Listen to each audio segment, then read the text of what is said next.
penting, yaitu konsep kekuasaan dalam fikih siasa dan relevansinya dengan demokrasi di Indonesia. Kita hidup di era demokrasi, di mana rakyat dianggap sebagai sumber kekuasaan tertinggi. Tapi dalam Islam, kita mengenal prinsip bahwa kekuasaan adalah amanah dari Allah Subhanahu wa Ta'ala. Pertanyaannya, apakah kedua prinsip ini, kedaulatan rakyat dan kedaulatan ilahi, bisa sejalan? Apakah prinsip-prinsip politik Islam bisa hidup dalam demokrasi Pancasila yang kita anut saat ini? Mari kita bahas secara sistematis. Check it out.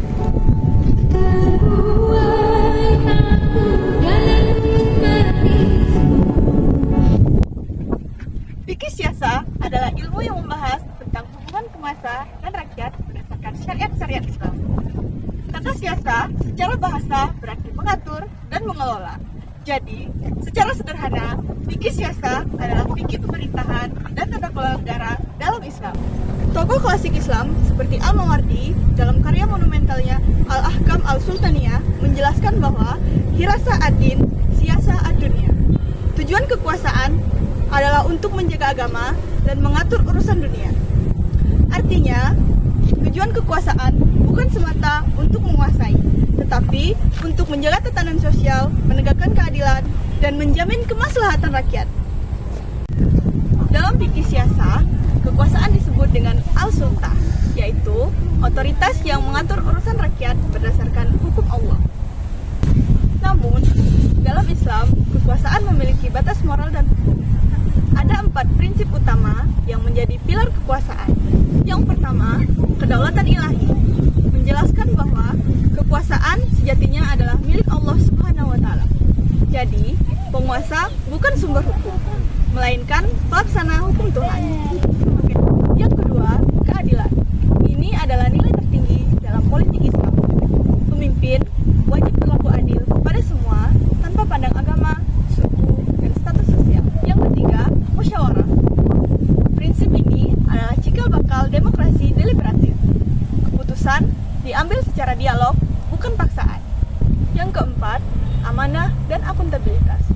Setiap pemimpin bertanggung jawab kepada rakyat dan kepada Allah Subhanahu wa Ta'ala.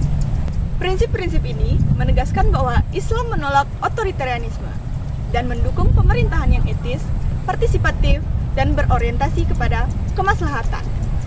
Sekarang, mari kita lihat konteks Indonesia.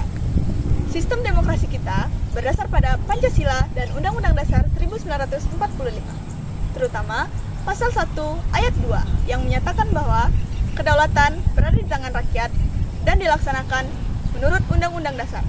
Dalam Islam, kedaulatan berada di tangan Allah.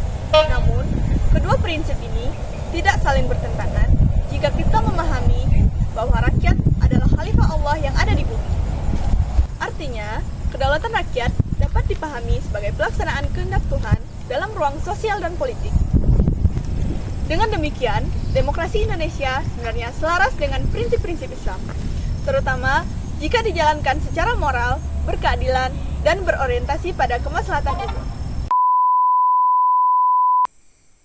Dalam praktik politik di Indonesia, kita masih melihat tantangan besar, seperti penyalahgunaan kekuasaan, korupsi, dan lemahnya akuntabilitas. Disinilah nilai-nilai fikih siasa bisa menjadi pedoman moral. Yang pertama, amanah. Bisa mencegah korupsi dan nepotisme. Yang kedua, syura.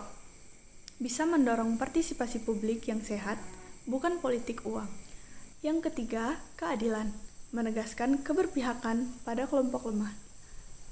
Yang keempat, akuntabilitas. Memperkuat transparansi dan supremasi hukum. Jika prinsip-prinsip ini dijalankan, maka demokrasi kita tidak hanya prosedural atau pemilu 5 tahunan, tapi akan menjadi demokrasi substantif, yaitu demokrasi yang menegakkan moralitas, etika, dan keadilan sosial. Sebagai kesimpulan, kekuasaan dalam fikih siasa bukanlah alat untuk melindas, tetapi amanah untuk menegakkan keadilan. Prinsip kedaulatan ilahi, musyawarah, keadilan, dan amanah dalam Islam sangat relevan dengan demokrasi Pancasila yang kita anut. Integrasi keduanya akan melahirkan sistem pemerintahan yang berkeadilan, bermoral, dan berorientasi pada kesejahteraan rakyat. Dengan kata lain, Islam dan demokrasi Indonesia bukan dua kutub yang berlawanan, melainkan dua jalan menuju tujuan yang sama, mewujudkan masyarakat yang adil, makmur, dan berketuhanan. Sekian video presentasi dari saya, Binda Saputri.